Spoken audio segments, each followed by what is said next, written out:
आयोग हमेशा दावा करती है कि इस बार हम पूर्णतया तैयार हैं और किसी भी तरह का इस तरह की एक्टिविटी नहीं हो पाएगी, लेकिन सब बार उनका दावा फेल होता है लगभग। तो इस बार भी दिया गया था कि आपका जैमर लगाया जाएगा। जब जैमर आपका लगा था तो ये क्वेश्चन कैसे एग्जामिनेशन हॉल से बताया जा रहा है कि लीक हुआ है? अगर जैमर लगा हुआ था तो कैसे क्वेश्चन आपका वायरल हो गया? फर्स्ट सिटिंग का एग्जाम कैंसिल होना चाहिए। बच्चे मांग कर रहे हैं सर, निरंतर के मतलब रद्द होना चाहिए। बिल्कुल, बच्चे का मांग बिल्कुल जायज है कि क्योंकि इतने लगातार इतने बच्चे मेहनत करते हैं और लास्ट मोमेंट में जाकर के इस तरह की एक्टिविटी हो जाया करती है, जिसके वजह से सारा मेहनत उनका बेकार हो जाता है। इस बार इस तरह की स्थिति बन गई कि सारा दावा खोखला चला गया। तो इसमें स्टूडेंट से हम यही सिर्फ कहना चाहेंगे कि आप इंतजार कीजिए, मेरे ख्याल से 1 से 2 दिन में इसका निर्णय हो जाएगा। अगर कहीं ना कहीं वो क्वेश्चन लीकेज के वजह से स्टूडेंट प्रभावित हुआ होगा तो जिस तरीके से आयोग का भी कहना है कि हम एग्जाम कैंसिल करेंगे, तो हमको विश्वास है कि एग्जाम कैंसिल होगा ही होगा। जय हिंद, मैं हूं प्रद्युमन यादव और आप देख रहे हैं ग्रेजुएट न्यूज। अभी हम इस वक्त मौजूद हैं द प्लेटफार्म कोचिंग सेंटर में और हमारे साथ मौजूद हैं नवीन सर जी।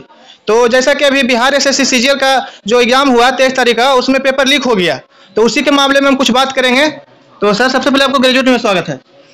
धन्यवाद आपका और सभी छात्रों का जो आपके इस चैनल को देख रहे हैं जी। और जिस तरीके से अभी बिहार एसएससी का कल एग्जाम हुआ, आज एग्जाम हुआ, कल 2 सीटिंग में एग्जाम हुआ जी। तो सब चीज़ तो ठीक ही ठाक रहा था, लेकिन फर्स्ट सीटिंग में जिस तरीके से क्वेश्चन लीक हुआ, हालांकि आयोग के द्वारा भी बाद में सफाई दी गई, एक नोटिस दिया गया कि हम लोग उचित जांच कर रहे हैं। अगर थोड़ा सा भी जांच के दौरान ऐसा लगा कि इसमें प्रश्न वायरल हुआ है और उससे बच्चे प्रभावित हुए हैं तो उसको तुरंत रद्द की जाएगी और शिक्षा मंत्री के द्वारा भी बात को बोला गया। तो अब देखना यह है कि आर्थिक अपराध इकाई जो ये जांच कर रही है जी, तो क्या रिपोर्ट अपना सौंपती है, क्योंकि लगभग 11 बजे क्वेश्चन वो वायरल हुआ था, 11 बजे के लगभग व्हाट्सएप पर घूम रहा था और 12 सवा 12 बजे तक तो लगता है कि सब जगह मिलने लगा था वो क्वेश्चन पेपर और क्वेश्चन में सच्चाई भी थी कि वही क्वेश्चन पेपर था हूबहू। तो इसमें सबसे बड़ी बात यह है कि आयोग हमेशा दावा करती है कि इस बार हम पूर्णतया तैयार हैं और किसी भी तरह का इस तरह की एक्टिविटी नहीं हो पाएगी, लेकिन सब बार उनका दावा फेल होता है लगभग।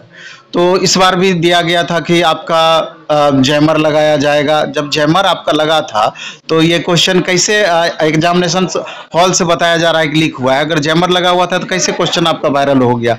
पहली बात। दूसरी बात कि आप देखे होंगे कि जूता तक पहन करके नहीं जाने का ऑर्डर दिया गया था इस बार कि जूता तक नहीं पहन करके जाना है और स्कैन किया जाएगा हर बच्चे का।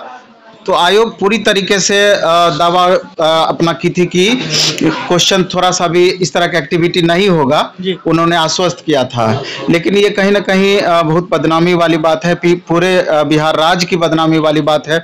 अभी लगातार इस पर परिचर्चाएं हो रही है। हमारा तो यही कहना है सभी छात्रों से, जिस तरीके से सेकेंड सीटिंग हुआ तो सेकेंड सीटिंग में भी नंबरिंग किया हुआ देखे सोशल मीडिया में क्वेश्चन वायरल हो रहा था, तो उसमें कितनी सच्चाई है ये सब तो जांच का विषय है। लेकिन मेरे ख्याल से सेकेंड सीटिंग और आज का एग्जाम लगभग लगता है कि ठीक ठाक रहा है, लेकिन फर्स्ट सीटिंग का एग्जाम कैंसिल होना चाहिए। बच्चे मांग कर रहे हैं सर, निरंतर के मतलब रद्द होना चाहिए। बिल्कुल, बच्चे का मांग बिल्कुल जायज है कि क्योंकि इतने लगातार इतने बच्चे मेहनत करते हैं और लास्ट मोमेंट में जाकर के इस तरह की एक्टिविटी हो जाया करती है, जिसके वजह से सारा मेहनत उनका बेकार हो जाता है।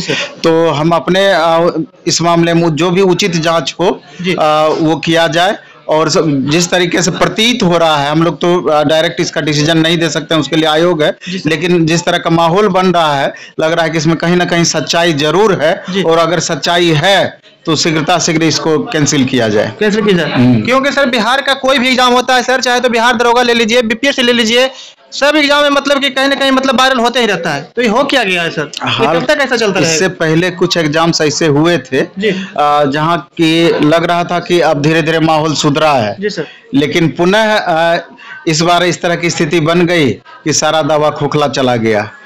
तो इसमें स्टूडेंट से हम यही सिर्फ कहना चाहेंगे कि आप इंतजार कीजिए, मेरे ख्याल से 1 से 2 दिन में इसका निर्णय हो जाएगा। अगर कहीं न कहीं वो क्वेश्चन लीकेज की वजह से स्टूडेंट प्रभावित हुआ होगा, तो जिस तरीके से आयोग का भी कहना है कि हम एग्जाम कैंसिल करेंगे, तो हमको विश्वास है कि एग्जाम कैंसिल होगा ही होगा इसमें। क्योंकि सर जो बच्चे गरीब बच्चे होते हैं वो पढ़ते हैं, तैयारी करते हैं, और इसमें मतलब जो पैसे वाले होते हैं वो बाजी मार जाते हैं। ये सब दिन से होता आया है। हाँ, तो ऐसे में तो हमारा बिहार तो आगे नहीं बढ़ेगा सर, इसमें तो और बर्बाद होते जाएंगे, बच्चों का मानसिक स्थिति मतलब काफी खराब होते जाएगा। वो सभी बच्चे अभी समझ रहे हैं इस बात को, और सभी बच्चे परेशान हैं इस चीज को लेकर के। आप एक गुरु हैं सर, आप मतलब बच्चों का दर्द देखते हैं, कितना मेहनत से वो तैयारी करते हैं, और तैयारी करने के बाद उनका मतलब जब पेपर लीक हो जाता हो तो कहीं न कहीं तो उनका मानसिक स्थिति पर जरूर कुछ प्रभाव पड़ता है। 100% प्रभाव पड़ता है, लेकिन हम यही कहना चाहेंगे कि अब समय आ गया है कि स्टेट लेवल के जितने भी एग्जाम्स हो रही, चाहे बिहार एसएससी हो या बीपीएससी जो कंडक्ट करती है दरोगा वगैरह का, या बीपीएससी, सबको ऑनलाइन किया जाए। ऑनलाइन का मांग कर रहे हैं और ऑनलाइन में भी उस तरह की एजेंसी को दिया जाए, क्योंकि ऑनलाइन तो पिछले बार जो यहाँ से टीचर स्टेट की वैकेंसी निकली थी बिहार स्टेट में, वो भी ऑनलाइन एग्जाम हुआ था, बिहार गवर्नमेंट कराई थी, लेकिन वहां पर भी लीकेज था। लेकिन ऑनलाइन ऐसी एजेंसी को दी जाए, जैसे अभी रेलवे की ही बात करें, टीसीएस एग्जाम कंडक्ट करती है, तो टीसीएस में कहीं भी उस तरह का अभी तक लगभग देखने को नहीं मिलता है कि जिससे कि एग्जाम प्रभावित हो। तो इसी तरीके से बिहार गवर्नमेंट को भी टीसीएस जैसी एजेंसी का चयन करके उनको अब ये अधिकार देना चाहिए एग्जाम कंडक्ट कराने का, और जिससे कि और कुछ उस तरह का काम करना चाहिए जिससे पारदर्शिता बढ़े और स्टूडेंट का विश्वास बढ़े। जैसे कि ओएमआर का भी क्वेश्चन ले जाने के लिए नहीं दिया जाता है ऑफलाइन मोड में, ऑनलाइन हो जाएगा तब तो बात ही उसका अलग है।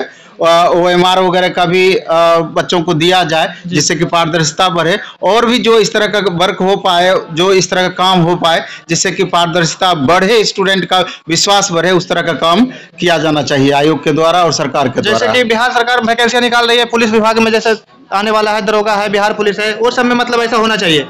आगे जितनी भी एग्जाम्स है सभी में होनी चाहिए वो सब, बिल्कुल। तो फिर बिहार दरोगा के बारे में क्या कहना चाहते हैं, कितना वैकेंसी आ रही है? बिहार दरोगा तो अभी देखे हैं कि 70,000 प्लस ओवरऑल पुलिस महकमे में, यानी बिहार दरोगा, बिहार सिपाही, इस सब मिला करके देने की बातें कही गई है। तो लेकिन स्टेप बाय स्टेप ये वैकेंसी दी जाएगी। उम्मीद है कि फरवरी से मार्च तक में लगभग 2300 से 2400 बिहार दरोगा की वैकेंसी संभवतः पहले चरण में आ सकती है, तो और लगभग 12,000 प्लस बिहार पुलिस की भी वैकेंसी आने की संभावना। क्या इस बार उम्मीद करते हैं सर कि इस बार मतलब अच्छे से हो जाएगी? आपको मतलब ये मांग है कि जैसे कि ऑनलाइन होना चाहिए, तो इस बार उम्मीद क्या मतलब कर रहे हैं? बिहार दरोगा का तो पिछले बार ठीक ठाक ही एग्जाम हुआ था, और बिहार पुलिस के एग्जाम्स में जरूर हो हल्ला पूरा हंगामा हुआ था, और कहीं ना कहीं गड़बड़ी भी हुई थी, और स्टूडेंट का भी लगातार इस पर आरोप लगते रही है। तो उम्मीद करते हैं कि अगर ऑनलाइन एग्जाम्स हो जाती है तो कम से कम इस आरोप से गवर्नमेंट भी बच पाएगी। बिल्कुल। और हमारा बिहार आगे जाएगा इससे, क्योंकि इसमें बच्चों को काफी मतलब प्रभाव पड़ रहा है, उनके मानसिक स्थिति पर काफी प्रभाव पड़ रहा है, क्योंकि काफी मेहनत करते हैं और मेहनत करने के बावजूद उनका मतलब पेपर लीक हो जाता है, तो कहीं ना कहीं बच्चों के साथ नाइंसाफी हो रहा है। तो सर का कहना यह है कि मतलब ये सब पर जांच होना चाहिए, और आगे से जो भी एग्जाम हो उनको ऑनलाइन कराना चाहिए। बिल्कुल 100%। और हमारे साथ अभी मौजूद थे नवीन सर जी, और मैं था आपके साथ प्रदुमन यादव। जय हिंद।